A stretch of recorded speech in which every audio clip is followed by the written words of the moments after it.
and we will bring you all the updates for that ongoing war in Europe whenever we get them here on NewsX World. But now over to West Asia, where Israel has reported that over 120 truckloads of food aid were distributed to the Gaza Strip on the first day of a limited pause in military operations.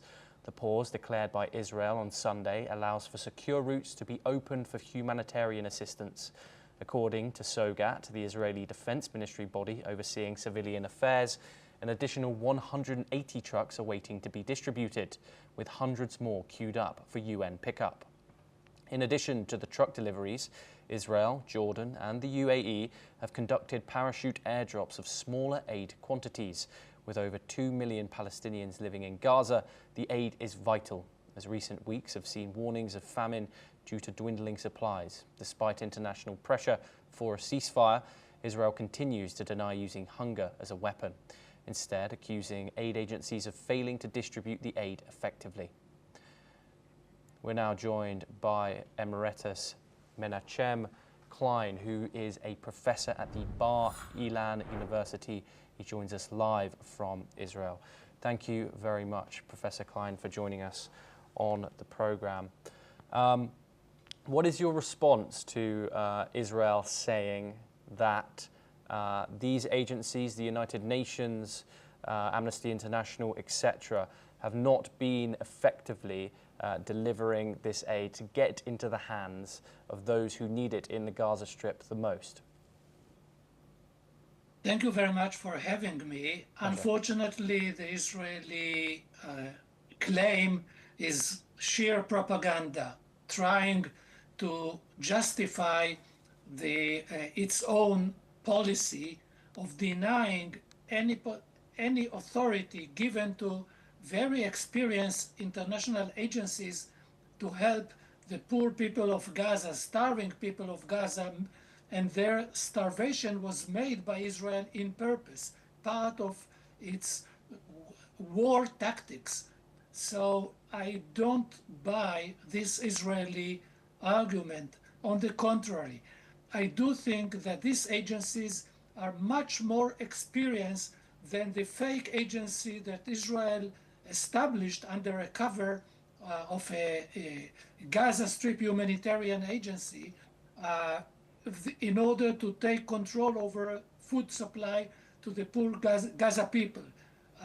The international agencies are much more experienced, and they should have the authority to deliver the food and help the people of Gaza. Professor Klein, how is Israel reacting to this? Obviously, this new news that Israel will now allow aid drops into Gaza, but also the international pressure that has seemingly forced Israel to this point. What is the public sentiment around it? First, the international pressure has some success, is successful to a certain limit. It's not, the international pressure did not achieve full opening of Gaza border to international supply entering to Gaza.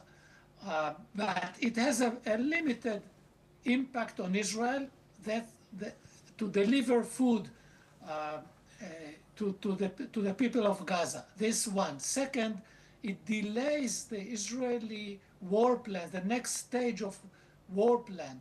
Israeli government instructed its delegation in Doha negotiating with Hamas on the ceasefire and end of war agreement. The Israeli government instructed its delegation to come back to Tel Aviv. And then the Israeli government started planning the next stage in coordination with the United States, the next stage in fighting Gaza Strip, resuming the offensive, the Israeli offensive in Gaza. It seems that it is in a pause. There is a break now in order to enter into food and aid to the people of Gaza due to the international pressure. However, the very fact that the far right, the Jewish supremacy government coalition members, they are still in the government, shows that Netanyahu promised them to resume the war sometime in the near future. The very fact they did not leave the government, although they rejected, in the past, they rejected any supply entering to Gaza. And they said the Gaza people should be left to starvation and die, and or those who refuse to leave and leave Gaza Strip to a third country. So the very fact that they accepted this entrance, this limited help and delivery of food delivery, shows that the option of resuming the war and operating by force, boots on the ground, is still valid. And so I won't be surprised seeing the next stage in the war, an Israeli offensive over southern Gaza, and many more innocent civilians, Palestinian civilians, dying in this offensive. I do not expect that this operation will release, the Israeli forces will get the hostages and find them live and bring them back to Israel. Professor Emeritus Menachem Klein, thank you very much for joining us on the program.